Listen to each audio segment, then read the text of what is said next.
হয়েছে, তারপরেও সার্ভিসের বাইরে যায়, এর কারণ কি? আমরা লঞ্চ যখন বানাতে শুরু করি তখন সার্ভিস উদ্বোধন হয়। সার্ভিস উদ্বোধনের আগে মোটামুটি সুন্দর যাত্রীদের পছন্দই ছিল যাত্রী আমরা যাত্রী চাহিদা বিবেচনা করে যাত্রীদের ভালো একটা সেবা দেওয়ার লক্ষ্যে লঞ্চের ব্যবসায় আসি। কিন্তু অনাকাঙ্ক্ষিতভাবে এরা কেউ এক্সপেক্ট করেনি যে যাত্রী এখনও কমে যাবে। তারপরে যাত্রী অনেক কমে গিয়েছিল, সেই অবস্থায় আমরা রিস্ক নিয়ে ঢাকা বিশ্ববিদ্যালয় থেকে আসি। এই অবস্থাতে আলহামদুলিল্লাহ যাত্রীরা আমাদের ভালো সাড়া দিয়েছে। আমরা যাত্রীদের যাত্রাভাবে রেগুলার চেষ্টা করেছি ভালো সেবা দিতে। এই কারণে আলহামদুলিল্লাহ আমাদের যাত্রী চাহিদা আলহামদুলিল্লাহ ভালো হয়েছে। তার কারণে আমরা মোটামুটি রেগুলার যাত্রীটা দিয়ে যাচ্ছি।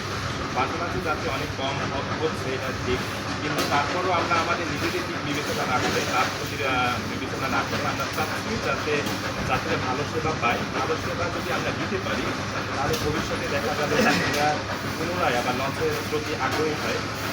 আমরা যদি আমাদের যাত্রী সেবার মাধ্যমে যাত্রীদের আবারও লঞ্চে ভ্রমণে আগ্রহী করতে পারি তাহলে দেখা যাবে যে আগের মতো না হলেও আগের থেকে কিছুটা যাত্রী লঞ্চের জন্য বেড়ে যায়।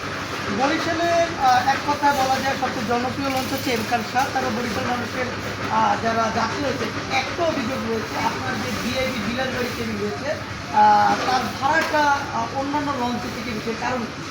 প্রথমে আমি বলি এরকম ট্রেন কিন্তু আপনি বাংলাদেশে অন্য কোনো প্যাসেঞ্জার ভেসেলে পাবেন। আমার তিনতলা যে বিজনেস সুইট কেবিনটা আছে ওটা হচ্ছে 500 স্কোয়ার ফিট।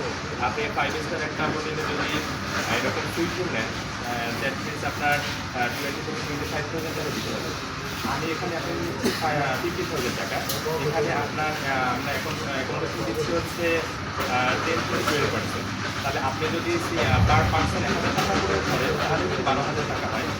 আমার ভিআইপি কেবিনের সাথে একটু লিভিং স্পেস আছে, লিভিং স্পেসের সাথে আমার ডুয়েল এসি আছে, তারপরে আপনার সোফা আছে, সব ফেসিলিটিস আছে। একটা সুইট রুমে যে স্ট্যান্ডার্ড আমার সুইট রুমের টোটাল স্ট্যান্ডার্ড ওখানে মেনটেন করা আছে। তো এখানে আপনার 15,000 টাকা আমার মনে হয় না দেবেন। আরেকটা বিষয় হচ্ছে অনেক সময় লঞ্চ কর্তৃপক্ষ অন্যান্য লঞ্চ মালিকরা পাল্লাপাল্লি আর ডেট অনেক সময় দেখা যায় আপনার লঞ্চে 300 টাকা ডেট ভাড়া 300 টাকায় রাখে, অনেক লঞ্চে 200 টাকা থাকে। আপনি এই সময় কি ভাড়া কমান? দেখেন এই ভাড়াটা কমানোটা আমি মনে করি একটা অসুস্থ প্রতিযোগিতা। কারণ বর্তমানে যে তেলের দামের তুলনায় কিন্তু আমরা এখন পর্যন্ত সেই পরিমাণ সরকার নির্ধারিত ভাড়া নিতে পারি না। সেখানে আমার ভাড়া হচ্ছে সরকার নির্ধারিত ভাড়া 400 টাকা, আমরা রেগুলার ভাড়া নিচ্ছিলাম 300 টাকা। 300 টাকা যেখানে সরকার ভাড়া নির্ধারণ করছে 400 টাকা, আপনি সেখানে 300 টাকা নিয়ে কি বসে হবে? কী বল, সরকার তো অবশ্যই কখনো খরচের তুলনায় বেশি ভাড়া নির্ধারণ করে না। সেখানে আমরা 100 টাকা করে কম নিচ্ছি, কিন্তু দেখা যায় কিছু লঞ্চ কোম্পানি অসুস্থ প্রতিযোগিতা করে 200 টাকা নিচ্ছে। তাহলে সেক্ষেত্রে আপনি কীভাবে ভালো সার্ভিস দেবেন, কীভাবে আপনি লঞ্চ চালিয়ে রাখবেন? কিন্তু আপনার লঞ্চ চালিয়ে রাখার জন্য আপনার মাঝে মাঝে বাধ্য করতে হয় 200 টাকা করে ডেক ভাড়া নিতে। কিন্তু এরকম ভাড়া দিয়ে আমার মনে হয় না কোয়ালিটিফুল সার্ভিস দেওয়া যায়। দেখা যায় যাত্রীদের মাঝে মাঝে যে কমপ্লেন পাওয়া যায়, এই কমপ্লেনটা পাওয়া যায় ভাড়া কমানোর কারণে। ভাড়া কমিয়ে আপনি কীভাবে কোয়ালিটিফুল সার্ভিস প্রোভাইড করবেন আপনার প্যাসেঞ্জারকে? আপনি দেখা যায় কেবিন প্যাসেঞ্জারকে অনেক ধরনের ফেসিলিটিস দিতে হয়, কিন্তু আপনি সেখানে ভাড়া কম নিচ্ছেন, আপনি ফ্যাসিলিটিসগুলো কীভাবে প্রোভাইড করবেন?